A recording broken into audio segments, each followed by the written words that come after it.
যে জাতিকে সমগ্র বিশ্ববাসী সম্মান করে মাতৃভাষা বাংলা অর্জনের জন্য, আজ সে জাতির সন্তান আবারও নিজের মাটিতে মিশে যাবে বাংলা ব্যতীত আওয়াজ না তুলতে পারায়। সেদিনের মতো আর কেউ গর্জে ওঠে না যখন জীবনের টান ভিনদেশী স্রোতে, কিন্তু অন্তরে বাংলার ঢেউ। ভাষা শিখেছি আমি জন্মের প্রথম প্রহরে। অ আ মা।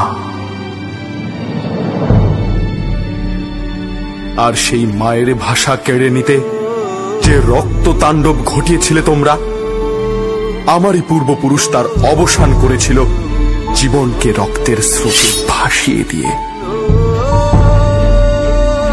বন্দি পায়ের শেকল ছিঁড়ে কারার লৌহ কপাট ভেঙে নেচেছিল সব প্রলয় নাচন মাতৃভাষা প্রতিষ্ঠা করবে বলে।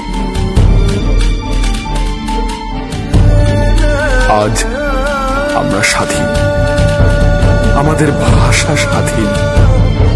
বিশ্বায়নের জলোচ্ছ্বাসে পুরো পৃথিবী আমাদের বাসস্থান। কিন্তু